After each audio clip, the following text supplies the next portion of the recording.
Hola, en este video tutorial vamos a ver cómo se rellena el informe de la práctica sobre movimiento rectilíneo uniformemente acelerado, en concreto el deslizamiento de un objeto por un plano inclinado.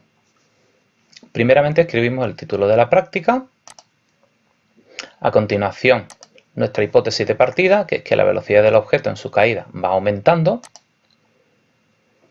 En el tercer punto tenemos que describir los materiales, el esquema y cómo se ha desarrollado la práctica. Los materiales son muy simples: un plano inclinado, una pelota o un objeto que ruede, un carrito, un cronómetro y, de manera optativa, una balanza si queremos hacer la práctica con varios objetos con masas diferentes, incluyendo el factor masa como uno de los que vamos a estudiar. Aquí tenemos el esquema, el plano inclinado con una serie de marcas. En nuestro caso las marcas están separadas 20 centímetros y llega hasta 2 metros. La descripción del experimento es sencilla: dejamos caer el cochecito por un plano inclinado, medimos el tiempo de paso por las distintas posiciones, siempre manteniendo la misma inclinación. En experimentos posteriores, pues podemos con un mismo objeto variar el ángulo y cronometrar el tiempo que tarda el objeto en recorrer los 200 centímetros, que son 2 metros, pero variando la inclinación. En este caso, la magnitud estudiada sería el ángulo. Para cada tiempo tenemos que tomar al menos 3 medidas y calcular la media aritmética de esos 3 tiempos. Aquí tenemos los datos del experimento. Estas serían las distintas posiciones: 0, 0,2, 0,4, 0,6. Todo esto está expresado en metros. Aquí T1, T2, T3 son los 3 tiempos para cada una de las marcas. Por la primera marca, 20 centímetros, 0,2 metros. Estos son los tiempos: 0,40, 0,66, 0,47 segundos. Llegamos hasta las centésimas de segundo, hasta el segundo decimal. En esta casilla calculamos la media de estos 3 datos. 0,40 más 0,66 más 0,47 dividido entre 3 nos da 0,51. Nos dará más decimales, pero hay que redondear al mismo número de cifras significativas o decimales que tengan los datos. Si tienen 2 decimales, el resultado de la media tiene que tener 2 decimales. Lo repetimos con todos los demás tiempos y rellenamos estas casillas. A continuación calculamos la velocidad media. La velocidad media es la posición partido por el tiempo. En este caso pues sería posición 0,2 dividido entre 0,51 y eso nos da 0,39 metros por segundo. También tenemos que redondear a 2 decimales. Lo repetimos para todos los demás tiempos y luego calculamos la velocidad en kilómetros por hora, que será simplemente un cambio de unidades, pasar de metros por segundo a kilómetros por hora, tal como se ha explicado en clase. A continuación tenemos que hacer dos representaciones gráficas. La primera, posición, tiempo, y la segunda, velocidad media, tiempo. Lo podemos hacer a mano o podemos hacerlo usando la hoja de cálculo Excel. Simplemente tendríamos que copiar la tabla, colocarla aquí y si sabemos cómo funciona Excel, si no, pues tendríamos que vernos un pequeño video tutorial. Hacemos las dos representaciones.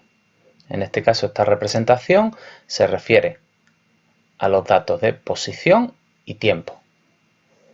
Y esta otra se refiere a los datos de velocidad media y tiempo. Se ha marcado una línea, en este caso una línea curva que corresponde a una parábola, que es una línea de tendencia. Como vemos, en los dos casos los puntos pues se acomodan un poco a la línea de tendencia, pero no la siguen exactamente. ¿Por qué? Pues porque son datos experimentales. Entonces hay una pequeña o gran desviación de lo que sería la solución teórica. Lo que sí podemos ver es que la representación posición-tiempo nos da una parábola, luego hay una relación cuadrática, mientras que en el caso de la velocidad y el tiempo, la relación es lineal, son directamente proporcionales, velocidad y tiempo.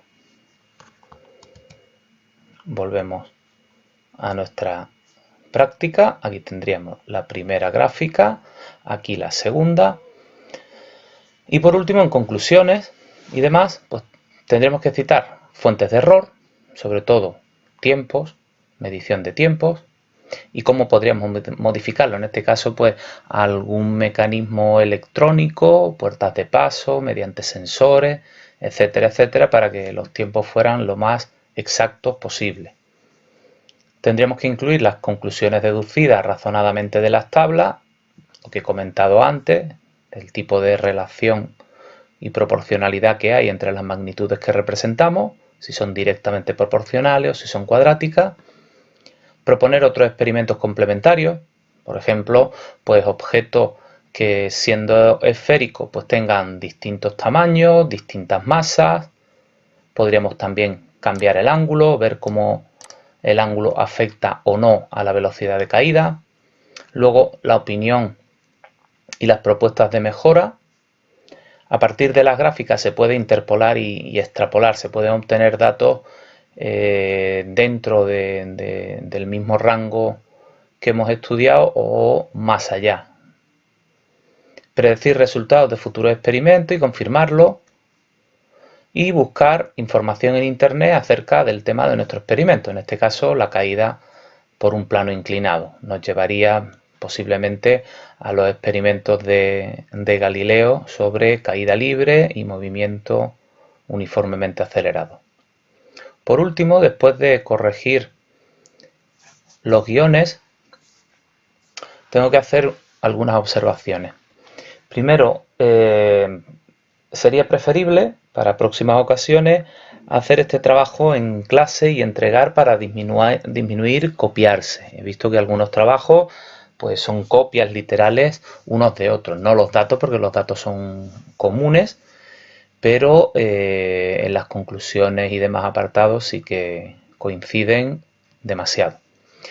Hay poco desarrollo en la descripción del experimento, no es que haya que extenderse mucho, pero por lo menos los 3 o 4 pasos básicos sí que hay que detallarlos. Los cálculos de la tabla de datos en algunos casos están mal o no se calcula la velocidad en kilómetros por hora, que es un simple cambio de unidades de metros por segundo a kilómetros por hora. En las representaciones gráficas los errores más comunes han sido pues no utilizar una cuadrícula para dibujar los ejes y las marcas de graduación y hacerlo a mano alzada, lo cual no tiene ningún sentido si tenemos los datos concretos. O invertir los ejes, el tiempo se representa en abscisa, en horizontal. Las escalas de los ejes están mal, tienen que ser equidistantes, las marcas tienen que tener la misma separación.